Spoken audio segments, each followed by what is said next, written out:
go back to Wojo in front. Just go back to the NBA thing for a second. What was, because I read, I think you said on a radio station that you felt reinvigorated almost after going through it. What was the appeal to you of going through it? And was it to prove people wrong who said you couldn't do it or wouldn't do it? A combination of things. I think number one is I love coaching basketball a lot. And you're watching the NBA playoffs and you're seeing what guys are doing and you're looking like they're running stuff that we run. Now, I don't know if they watched us or I watched them, but we're running, and you can see, boy, if you have really highly skilled players, it would be, Brad Stevens kept telling me, I'm having a blast. And when you hear those words, and your season's over, and so that was appealing. And then, you know, when I told Sam this, the great Sam Webb, well, I think we all know who he is. I told Sam this is when people said, don't go to, why are you going to Canisius? Why are you going to Richmond? Why are you going to West Virginia? Those are all like train wrecks. And that's why I'm going. And I felt that the Pistons were very close to being where I'm sure Coach Casey's going to put them. So, but then I was never offered the job, so I never really had to make the decision. And that would have been a tough one. Just to follow up to that, Ed Stefanski, who you talked with the Pistons, he said when he was in Memphis that they wanted to court you for the Memphis job, but you weren't interested then. How many times have you been poked around by the NBA? You'll never know that. You'll never know that. We don't need any more attention to this matter. So it is, but it is it's very, I'm honored by any attention I've had. In the back with Jay. John, so last year you bring in Isaiah Livers, Kalamazoo kid from Michigan, does pretty well in his freshman year. This year you're bringing in David and Brandon Johns, both in-state recruits. Exciting. So when you see them come in Saturday, just what's the excitement factor from them? What's the excitement factor for you as coaches to see these homegrown kids try and make an impact as freshmen at Michigan? Well, there's no question. This is where we want to recruit from Michigan out. There's no question about we're the University of Michigan, but we also have a strong following around the country. And so when there's a young man that we're recruiting wants to come here, but and there's others that want to come here more, then you're into a difficult situation. You know, I think we have a lot of good programs in the country. I mean, our MAC schools, Detroit, Oakland. I mean, everybody has had a lot of success over time if you look at the big picture. But Michigan and Michigan State. I mean, you just find two teams. I think if you find Duke and North Carolina might rival Michigan and Michigan State for the success in the NCAA tournament the last several years. Might rival us with, you know, how many people we have been able to put in the program. We got two elite programs in this state. And so it makes a lot of sense for the right kids in this state to go to one of those schools. And so I think that was my appeal to both of them. It may not be good recruiting. I said, why would you look past Michigan or Michigan State? These are two tremendous programs. And right here in front of your family, and they're as good as it gets. And so we're very fortunate that both of those two young men picked Michigan because I think they have a huge upside, and they love the University of Michigan. And they ran through these doors, committed way early. We didn't have to do all this, any of the official visits and all these things. They knew what they wanted, and they chose us. Coach, kind of building on that, there's building your program, but then there's building your legacy and then also family at Michigan, stemming back the generations. Yeah. And I just want to go back to what you said about Mo Wagner getting picked by the Lakers and Rob Pelinka's there, remember the 89 championship team, just what that means to you, what that means for Mo, and what it means to building that sense of legacy and family here at Michigan. Yeah, I think it was really cool that Magic and Rob were both on that phone call together. That just speaks to what I just was talking about, of the success of these two programs. No, and throughout the league, you know, throughout the league, there's just so many, in the NBA, there's just so many Michigan connections for us now. And I actually, when I was going to the draft and all the pomp and circumstance of the draft, I texted Rudy Tomjanovich and said, what were you doing in 1970 when you were the #2 pick in the draft? And he told me he was eating pierogies in Hamtramck at the time of the draft. And I thought about how much that had changed over years.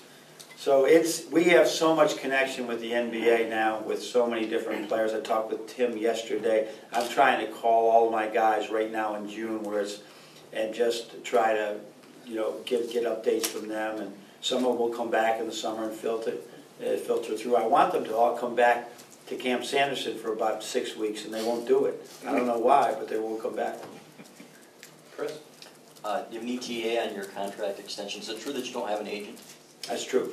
Okay. That's true. Ward and I have been eyeball to eyeball. Okay. Have you ever had an agent? Or I had an agent. I had an agent up until I went to West Virginia. Okay. And, but once I went through, I've had 8 different jobs, and I didn't have an agent for the first 6, and then all of a sudden I got an agent for the 7th, and I figured out, I don't need this. I don't want to say I'm super intelligent, but there are some pretty simple things about a contract and talking man to man and getting an understanding. So Ward has been terrific through it all. And what's the ETA on the extension? Have you signed It is. We'll get to a point where one T has to be crossed or something has to be, and then somebody's out of town or whatever. I'm hopefully before we hit the road, or it could be tomorrow, or it could be at least before we hit the road recruiting. I want the recruits that we're involved with and our current players to know that the plan is to continue coaching. And then I know that it's important to your assistants, but how important was it for you to get them some more money as well? That's a thing that was very important to me, and as well as to them and their families. So this is something that Ward said he came to me with it. Right, we discussed it last year, and then he came to me with it. So again, he really gets it, and that was really as important. It's an important step in our program as well. Andrew? Coach, are you familiar with the new NCAA rule regarding transfers? Yeah, a little bit. Do you anticipate it affecting Michigan in any way? No, I do not think so, because we had just gone after all the things. I had a thing with Spike, and it was like, all right, go. We're not going to deny permission, but it is good to know. But the backside is, if you ask for permission, because I've been held hostage before by kids thinking of transfer, but you got to hold on to a scholarship. The backside is, if you want to transfer, we're going to give away your scholarship, and so that brings some equity there. Josh? Going back to the true freshmen coming in a little bit, Yeah. how beneficial will this Spain trip be for them, considering they'll probably see some considerable time playing basketball? My hope is, Josh, is that we're going to get beat every time over there. I mean, I won't coach to lose, but the last time we did a trip, we went to Italy, and for whatever the timing was, it was a fantastic cultural experience. But when you win every game by 30 or 40, it didn't get that team ready for New Jersey Tech and Eastern Michigan that year that changed our season a little bit. And so we're going to go over there. I think we're going to play 3 pretty good teams, maybe even play the same team twice if we feel that it's the right matchup. So the big thing is we get extra time this summer already, and then we get 10 extra practices. So that's going to be big for them. There's no limitations on practice, so that wouldn't be like, hey, we're going to practice 4 hours. Let's go watch film, David, Iggy. Let's watch this, Colin. I want you to watch what Mo did. There's a lot of time in there that we can do things, because once September comes around, and now all of a sudden it's going to be September 25th or something, we're going to be able to start practice. So it's a great head start. But as we found out back in, I guess it would be in 14-15, it was our worst season we've had in a long time, but there was other factors there too. James? Going back to the NCAA rules, for football, they changed the redshirt rule to where players can Yeah. play up to 4 games. Would you like to see something similar for basketball? I have said this for years. Give a kid up until the late January 1 and have him understand it. Now, our thing is a little bit different, that 5th-year transfer, it may lead to more 5th-year transfers, because more probably would say, and it's not about playing in game, it's about, we would want, like Charles Matthews, when he was ineligible, the day of a game, John Sanderson was with him for an hour just working on his body, not worrying about him having to play in that game. Well, you don't know in a game. Let's say if John Teskey had to that point as a freshman, had played in games, you know, and then decided not to, we would have worked a lot more with him on his body. But we couldn't. We didn't know if we were going to need him in a game. Maybe, you know, burn the red, overall, it's just a great rule. If we could go to January 1, all right, you guys realize if we play on January 1, you've used up your year. If you haven't, right, then you can decide to redshirt. Let them make the choice instead of doing the preseason. Great rule. So you wouldn't want like a number of games, you just want a deadline if they were to? I guess either or. Okay. Either or. What do we usually? We usually play, now we're playing 11 games before, so I don't know what the equation would be, and then we're playing 20 after. I guess we're playing 18 after, but we're playing 13 before. Probably 10 games or something would be good. 5. Give them an idea what it's like to sit the bench and only play 5 minutes again, which they have never done in their lives. And that's hard to do. Now you understand. I remember DJ Wilson against Villanova. He went in, we set up a play, and he had a dunk, and somebody came out of nowhere and pinned that ball against the backboard. He fell down, he hurt his ankle, and he came in the next, like 2 days later, says, "Coach, I want a red shirt. My body's not ready for this." And that now all of a sudden he's the 17th pick in the draft. That was a good move. And then Chris Webber, he accepted Jim Harbaugh's offer to be an Yeah. captain. Do you feel like that could be a gateway to, I guess, many? Yeah, I think we have to. Since the day that I got here, and of course there was 5 or 6 years where I was limited what I could say about that era. Since the band's been off, I've reached out to Chris several times. I continue to do that, and we're going to continue trying to build bridges and just really work at making sure there's a lot of healing going forward. That we have the men's basketball program has taken a lot of history, has taken a lot of twists and turns. I want every player that ever played here to feel like he's a part of that building, including Chris and anyone else. So we're a part of our program, and so that's a never-ending quest with every player, not just Chris and Fab Five. So we're really looking forward to the day that we get them back here and with our team and in front of crowds and things like that. We're just going to close this out. One more thing on the contract extension. Do you view that as a lifetime deal? This is where it ends. When you say it will be a rolling, Okay. contract. That if I'm not notified that they're not going to roll it over, they'll notify me. So yeah, this is new territory for just about everybody in their life when you get to this point. But I feel good.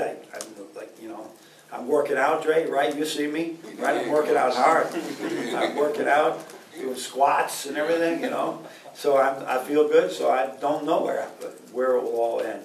But the whole idea is let's not get to this thing where every 3 years we got to put an extension in because it's working. And Ward has a lot of faith in that. But when the day comes, I'll know when it comes, and there won't, like I said, there won't be any big deal. It will be like Coach resigned today, and I know when it'll be the right time, but it's not now. What do you think you would do if the NBA came calling again? I think that I ran that race, and you can't run that race too many times, and so I ran that race. And like I said, I don't know what I would have done, but I was really impressed with everyone in that organization, and I'll be rooting for them like I always have. Stan McGunny was a great friend of mine, and one of the first guys that texted me when the word came out. So it's all, I'll be rooting for them, but I think that right now, where I'm right now in my life, I just want to make Michigan, just this decade of Michigan basketball has been pretty good. I wanted to finish this decade and beyond of just having this really good a program that is always in the hunt for Big Ten championships, as you know, and that's anywhere in the top 5. I mean, is the hunt. You're a couple games out because I think this league is about to really. It's going to be excellent in years to come. We have so many young players. We didn't get a lot of bids. That's the good news. The bad news for other programs is there are going to be a lot of good teams this year, and we better be ready.